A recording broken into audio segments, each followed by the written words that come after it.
여러분 안녕하십니까, 진성호입니다. 지금 이재명의 대장동 특혜 의혹과 관련해서 가장 중요한 핵심 인물은 바로 유동규 전 성남도시개발공사 사장 직무대행입니다.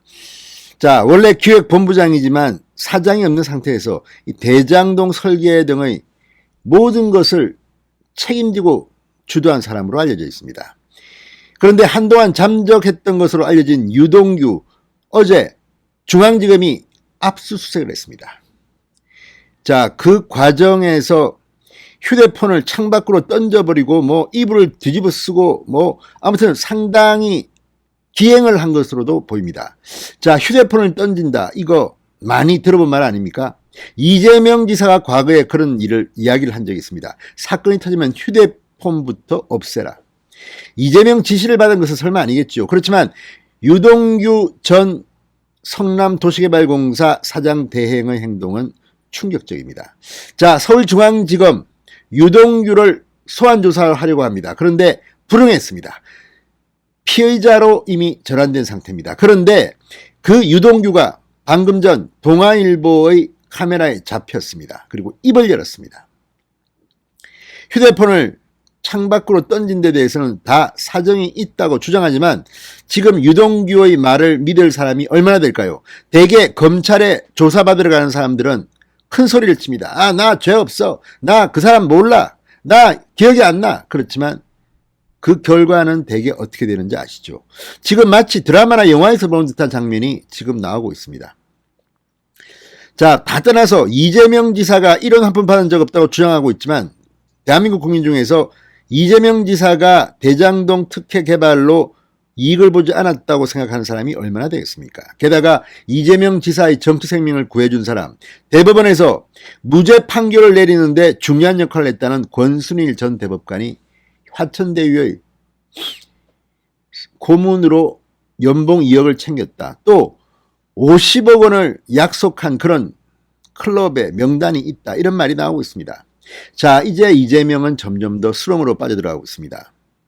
유동규 전 성남도시개발공사 사장 직무대행은 그 뒤에 이재명으로부터 경기관광공사 사장으로 임명됩니다.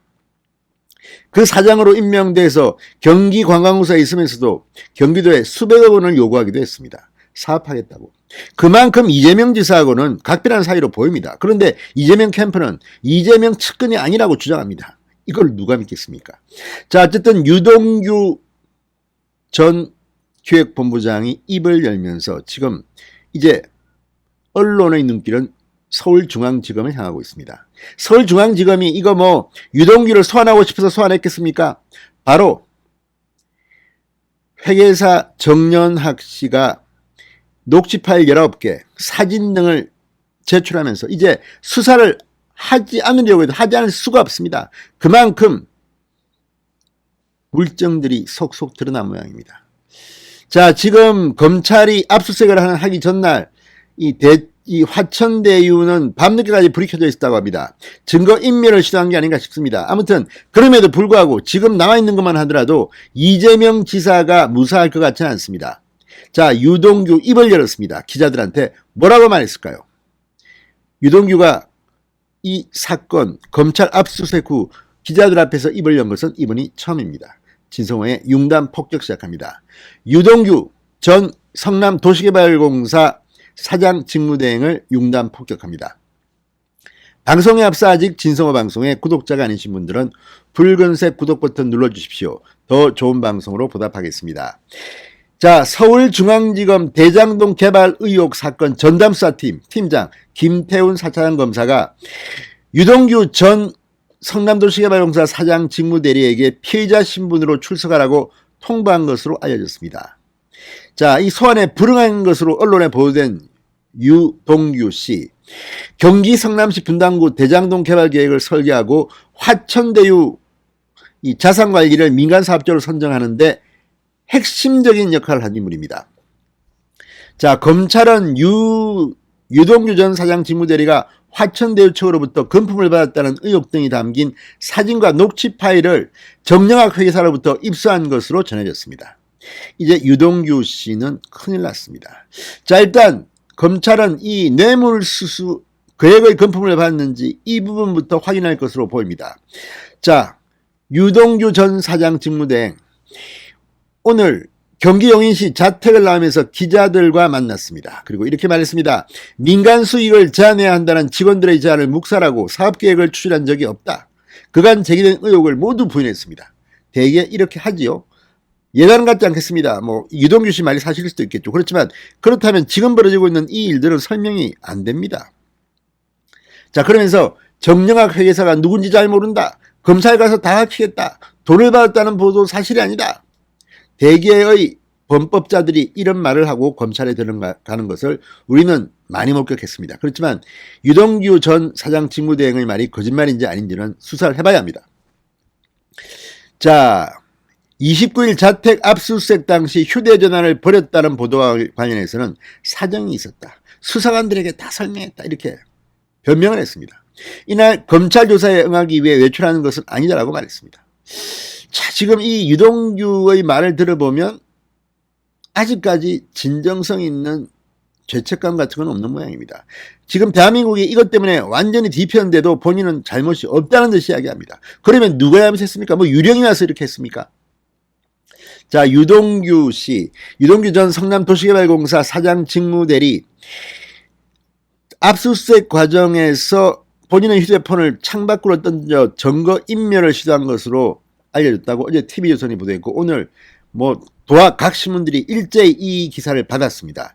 본인도 이건 시인했습니다. 자, 그런데 유동규 자택 압수수색 현장 영상을 입수한 TV조선의 보도를 보면 충격입니다. 자, 무엇보다도 지금 유동규 증거인멸을 하려고 노력한 것으로 보입니다. 검찰이 어제 오전 8시 17분경 이 유동규 자택을 찾았을 때 유동규는 20분 뒤에야 현관문을 열었다고 합니다. 검찰 수사관이 들이닥치자 창문을 열고 밖으로 휴대폰을 던진 것으로 알려졌습니다. 유 전 본부장 자택 건물 관계자는 검찰 수사관한테 전화가 왔는데 핸드폰을 밖에다 집어 던졌대요. CCTV 없냐 이러면서 다른 사람이 주워갔대. 핸드폰 전화가 다른 데서 잡힌대요. 당시 상황을 접했습니다. 기가 막힙니다. 결국 검찰은 휴대폰 확보 못한 것 같습니다. 빨리 해야 됩니다. 수사팀은 분주하게 전화를 하며 복도를 오갔고 유 전 본부장과 함께 25분 정도 외출했다가 돌아오게 됐다고 합니다. 아마 휴대폰 찾으러 간 것 같습니다. 또 사다를 이용해 자택 천장도 수색했다고 합니다. 검찰의 압수수색 과정에서 유동규 전 본부장은 이해할 수 없는 태도를 보였다는 증언도 나왔습니다. 건물 관계자는 유 전 본부장이 침대에 누워 있었다. 검사는 문을 열어줬고 침대에 이불 덮고 우리가 제공해준 그대로 누워 있었다고 증언했다고 합니다. 검찰은 유 전 본부장의 유원홀딩스 사무실도 압수수색했지만 비어있었던 것으로 전해졌습니다. 자, 지금 검찰 뒷북치는 거 아닙니까? 다 증거인멸하고 다 빼돌린 뒤에야 흉내만 내는 거 아닙니까? 그러니까 특검이 필요한 겁니다. 그럼에도 불구하고 지금 정연학 회계사는 양심선언서 형식의 문서를 10장 분량의 문서를 제출한 것으로 알려졌습니다. 그리고 검찰뿐만 아니라 지인들한테도 이 문서를 다 전달한 뒤 내 신변에 이상이 생기면 폭로하라고 했답니다. 검찰이 수사하지 않을 수 없을 겁니다. 그리고 빨리 특검을 도입해야 될 것 같습니다. 그 특검에는 한동훈이 맞는 것이 어떨까요? 진성호의 융단 폭격이었습니다. 여러분 감사합니다.